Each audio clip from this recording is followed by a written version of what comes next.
Kalau mendengar kata homeschooling, kita suka juga dengar dengan kata-kata nanti gimana sosialisasinya. Terus nanti orang tua harus pinter dong kalau mau homeschooling. Nanti anak homeschooling nggak bisa disiplin dan aneka mitos-mitos lainnya.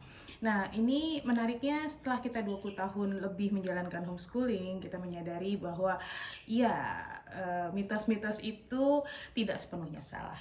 Gitu ya, Mas Saad. Iya, betul. Dan kita akan bahas di video kali ini. Kenapa sih sebenarnya muncul begitu banyak mitos, Mas Saad? Kalau menurut Mas Saad? Ya, supaya nggak defensif, sebenarnya salah satu hal yang penting untuk kita kalau kita jadi orang tua homeschooling itu adalah melihat alasan gitu ya, bahwa semua hal itu pasti ada konteksnya, ada alasannya. Iya. Bahwasanya itu tidak tepat itu urusan berikutnya, tapi setiap mitos itu pasti ada sumbernya.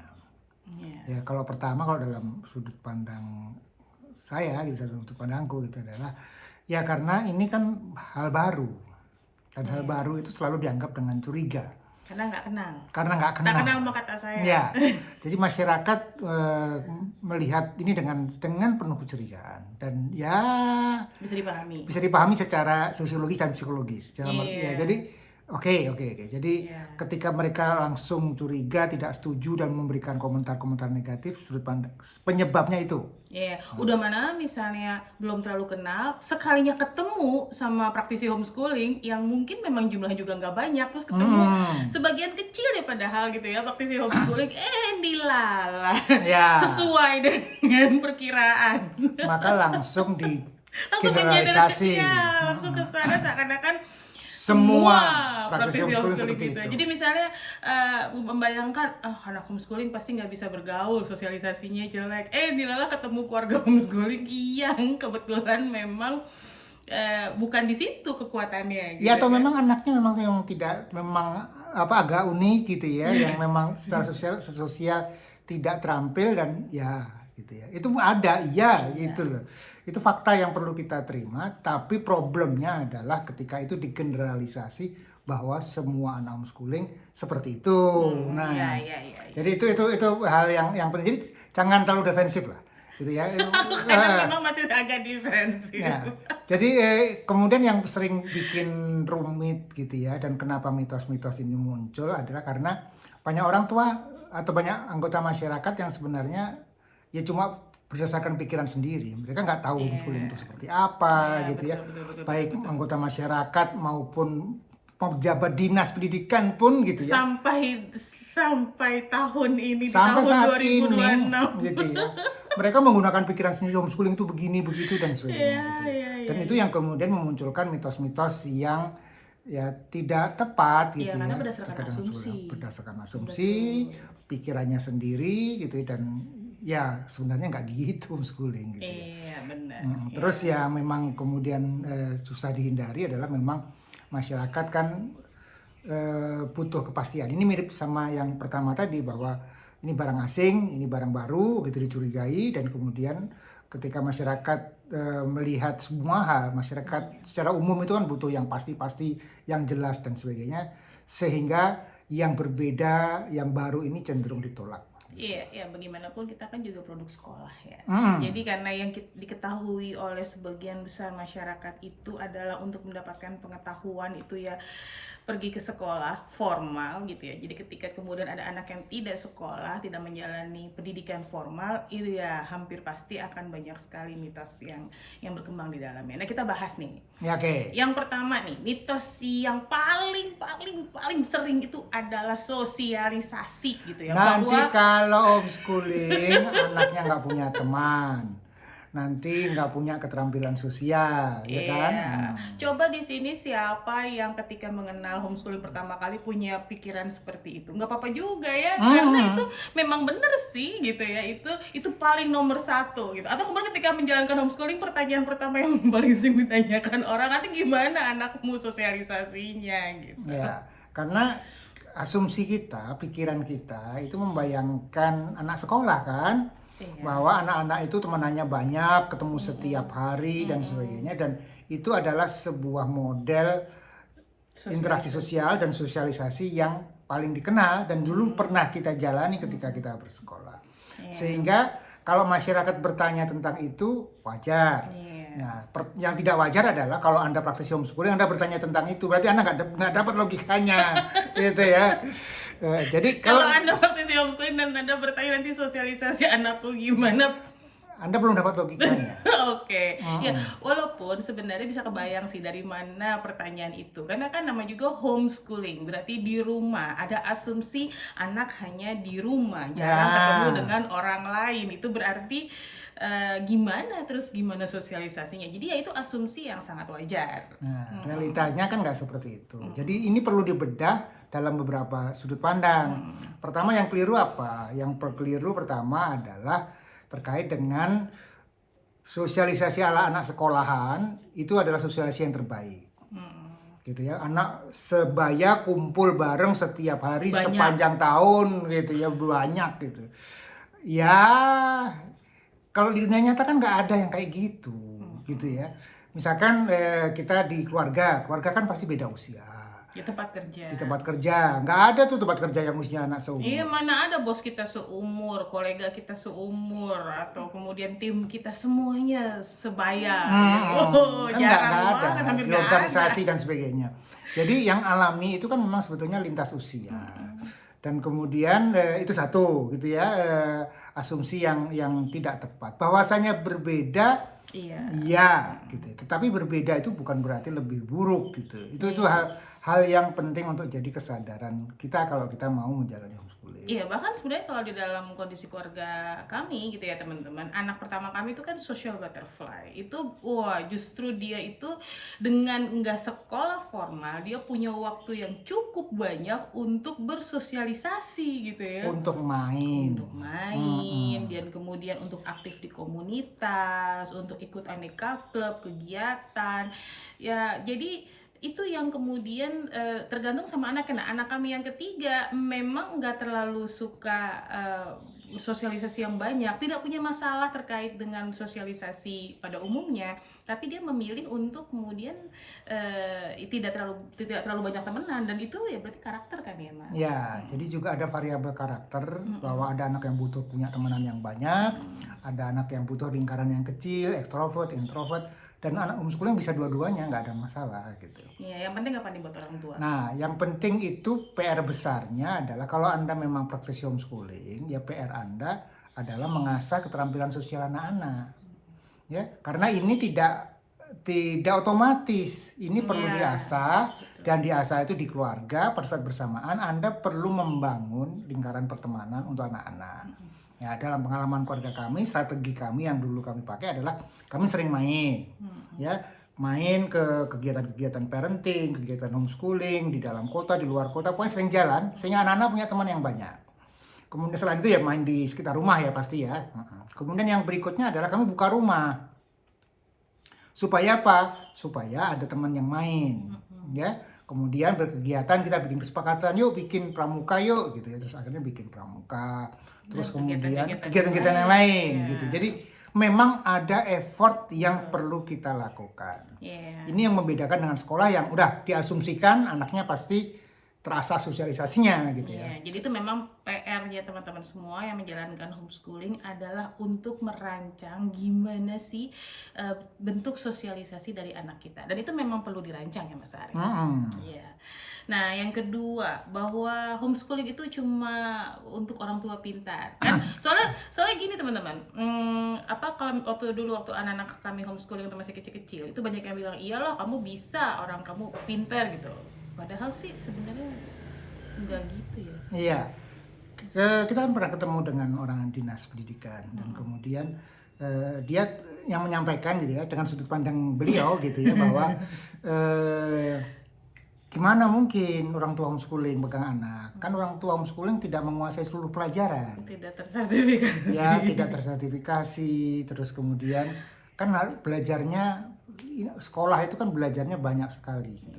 Nah, jadi ini sudut pandang yang cukup umum gitu ya. Iya, memang bener juga sih kalau dilihatnya begitu. Karena dilihatnya mungkin orang tua menggantikan posisi guru di sekolah gitu kan. Bukan begitu. Kalau sudut pandangnya itu iya sih. sih, emang kita nggak bisa. Aku juga kalau ditanya itu juga ya, Iya nggak ya bisa. nggak bisa gitu loh, gitu. Bukan berarti kita orang tua homeschooling serba tahu segala rupa, bukan Ya, begitu. cara kerja homeschooling bukan Beda, seperti itu, iya. gitu ya. Jadi cara kerja homeschooling itu orang tua bukan jadi narasumber utama untuk pelajaran anak-anak. Belajarnya itu bisa dari mana saja. Fungsi orang tua itu fasilitator, pendamping, mencari sumber belajar, dan sebagainya. Belajarnya bisa sama tutor, bisa pakai tutorial, bisa belajar mandiri dan sebagainya. Nggak harus orang tuanya yang mengajar.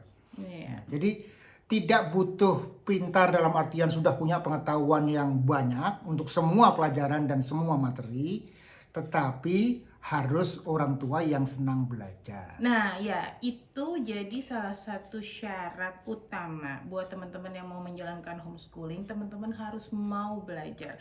Bukan belajar pelajaran teknis ya, bukan kemudian kita belajar ulang kayak supaya kita bisa jadi guru buat anak-anak, bukan.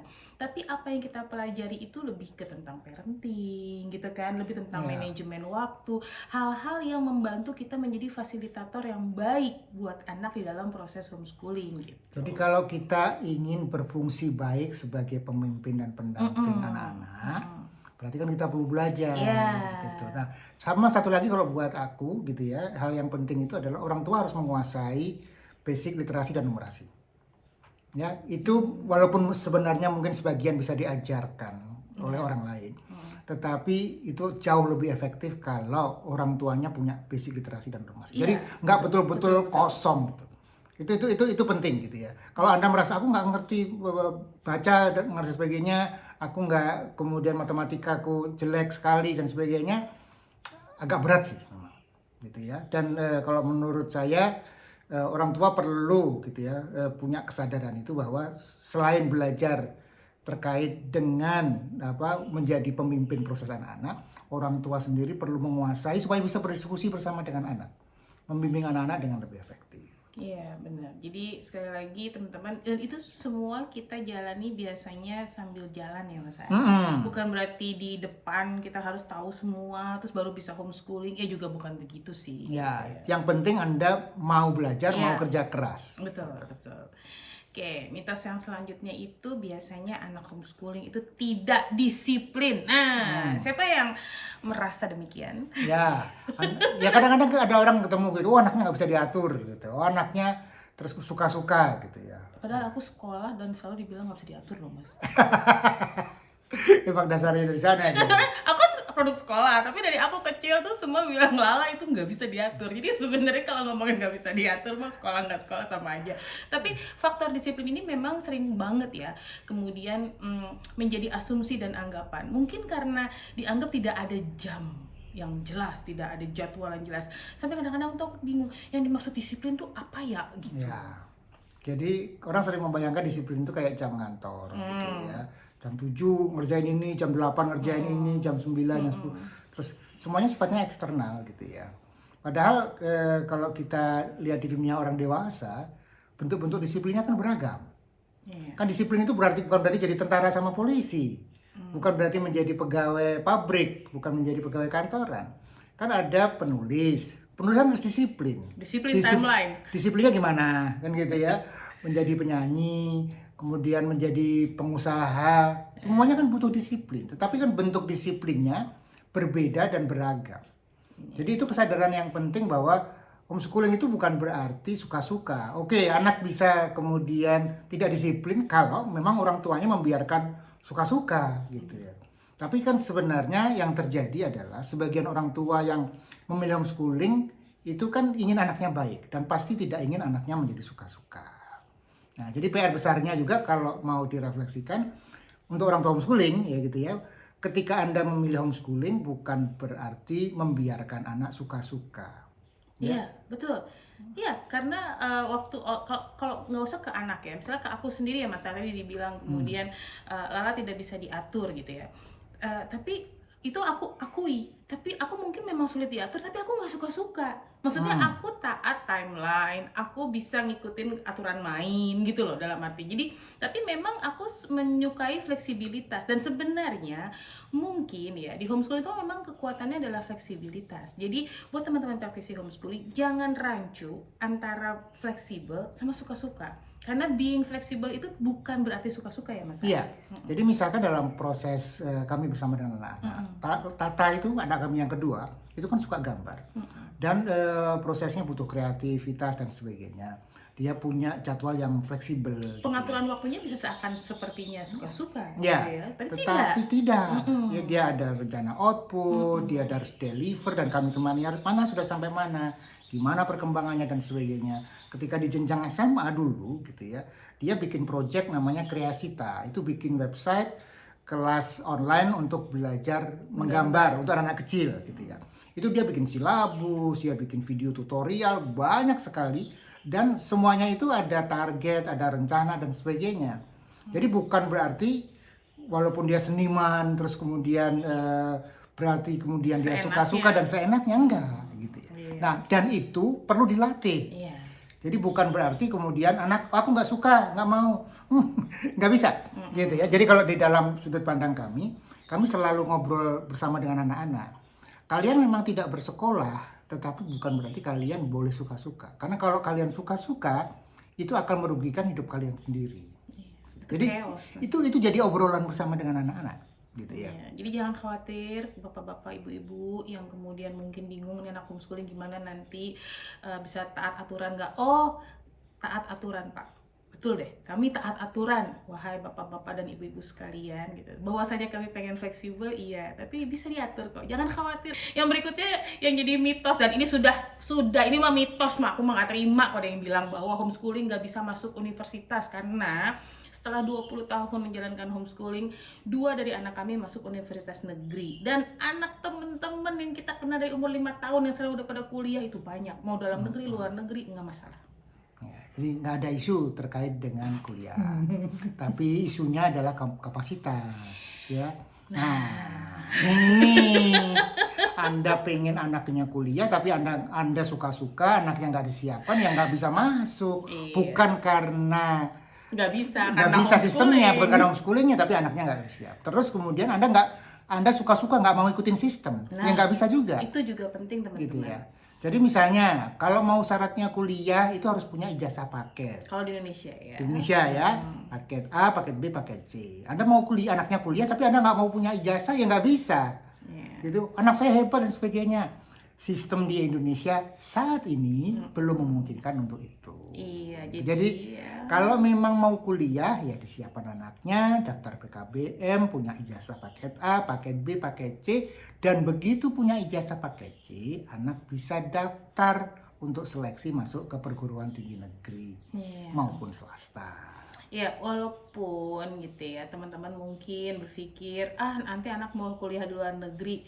Kalau buat aku mah teman-teman, karena kita masih warga negara Indonesia, udahlah kita juga tetap siapkan gitu ya anak kita untuk apapun ya. Misalnya kan amit-amit misalnya kita gimana-gimana gitu, anak kita tuh tetap survive gitu, tetap anak bisa mendapatkan haknya karena kita nggak pernah tahu ya Mas. Ya, kami bertemu dengan beberapa kasus gitu ya, di mana anaknya nggak didaftarkan PKBM, terus ketika waktu kecil, anaknya kecil, orang tuanya mikir kita nggak butuh jasa dan sebagainya, anaknya dilatih dan sebagainya. Tetapi ketika dia umur 15, 16, tiba-tiba anaknya pengen kuliah. Dan itu rumit jadinya, karena untuk dapat ijazah paket C, itu syaratnya harus punya ijazah paket B. Untuk paket B harus punya ijazah paket A. Dan masing-masing jenjang waktunya nggak bisa dipercepat. Nah, sehingga sekali lagi ini haknya anak-anak. Ya, kuliah di dalam negeri, mau kuliah di luar negeri, jadikan ini plan B. Ya, dalam artian bahwa anakku mau jadi entrepreneur, nggak perlu ijazah, boleh gitu ya. Tapi jangan lupa daftarin aja, ikuti proses PKBM, dan kemudian anak punya ijazah. Nanti mau jadi entrepreneur atau kemudian ternyata dia berubah arah ketika dia sudah besar, kan kita tidak menghalangi jalur atau haknya anak-anak untuk mendapatkan pendidikan yang baik. Iya, ini sekalian juga bagian dari cara kita untuk mempertahankan diri dan menyatakan kepada pihak luar bahwa kita bisa diatur. Ya. Bahwa kita tidak suka-suka gitu kan. Bahwa kita tetap sebagai warga negara yang sadar dengan hukum gitu ya, dan kemudian kita mengikuti apa-apa yang memang menjadi hukum dari negara saat ini gitu ya. Ya, yang berikutnya, nah ini ya bolehlah debatable lah, karena banyak yang bilang kalau homeschooling itu lebih santai dan mudah. Karena ya gini, ada juga soalnya yang kemudian alasan homeschoolingnya karena malas nganterin anak untuk sekolah gitu. Macet gitu. Jadi waktu ditanya alasan homeschoolingnya apa, karena macet, kalau nganterin anak ke sekolah pagi-pagi ribet gitu. Ya, padahal kalau homeschooling ribet juga. Padahal Ya, ini ya ini debatable, tapi ada juga yang kemudian alasan homeschoolingnya soalnya di sekolah banyak PR gitu. Jadi bayangin nih kalau homeschooling kan nggak ada PR gitu. terus ya saran saya sih cari alasan yang lebih substansial, karena homeschooling ini antara mudah dan tidak mudah. Jadi bukan berarti gampang sehingga digampangkan. Tetapi ini memang fleksibel ya. Kalau Anda nggak hati-hati fleksibel, Anda bisa chaos. Iya. Kemudian dia personalize, dia bisa dipersonalisasi sesuai anak, kecepatannya, kecenderungannya dan sebagainya, sehingga proses setiap anak bisa berbeda-beda. Dan itu membuat apa? Membuat Anda harus mengamati setiap anak, ya, tidak menyeragamkan. Kemudian Anda memfasilitasi proses merancang, kan itu berarti butuh effort, butuh pengetahuan, butuh skill, butuh waktu dan energi menemani anak-anak. Kemudian yang memang nggak bisa dihindari adalah bedanya homeschooling sama sekolah itu adalah kalau sekolah itu kan kita titip, ya, kita mendelegasikan pendidikan ke guru, ke sekolah, ke sebuah sistem yang sudah ada di luar, eksternal. Kalau kita homeschooling ya kita terlibat. Kalau kita nggak terlibat bukan homeschooling namanya, gitu. Jadi kunci besar homeschooling itu adalah keterlibatan aktif orang tua. Makanya memang butuh effort yang besar. Iya, dan yang namanya terlibat aktif mah di mana-mana itu kalau menurut aku tuh lebih berat banget. Kan kalau misalnya sekolah itu enak, tinggal dititipin terus kita bisa melakukan hal yang lain lah ya gitu ya. Tapi begitu homeschooling, bayangin kalau 24 jam sama kita. Walaupun nggak gitu-gitu amat, tapi ya itu capek, butuh effort ya. Yang berikutnya, jadi memang kita nggak boleh terlalu baper atau kemudian ya defensif terkait dengan mitos-mitos itu, karena bisa dipahami kenapa mitos itu muncul. Mau teman-teman terima nggak terima ya itu urusan yang lain ya, tapi itu bisa dipahami bahwa ya nggak salah lah kalau orang sampai bisa berpikir begitu gitu ya. Memang banyak hal yang kadang-kadang kita bisa jelasin, tapi banyak hal yang mungkin kita nggak perlu jelasin amat ya Mas. Ya, ini kan bagian dari persepsi orang luar yang tidak bisa kita kontrol. Yang paling bisa kita lakukan adalah fokus pada lingkaran kendali kita, pada circle of control kita, dan kita membuktikan aja gitu ya, bahwa yang kita lakukan ini baik, anak-anak bertumbuh dengan baik, dan anak-anak bisa berjaya gitu ya, bisa thrive di masyarakat gitu. Itu jauh lebih penting dibandingkan kita meributkan atau kemudian defensif kusut menjawab pertanyaan demi pertanyaan untuk menjawab tentang mitos itu. Iya, jadi teman-teman semua, mitos apa terkait homeschooling yang paling sering Anda terima sebagai praktisi homeschooling, atau setelah menjalaninya gitu, terus gimana? Apakah betul? Jangan-jangan emang iya gitu. Atau enggak. Ternyata mitos itu berbeda dengan kenyataan yang teman-teman rasakan saat ini.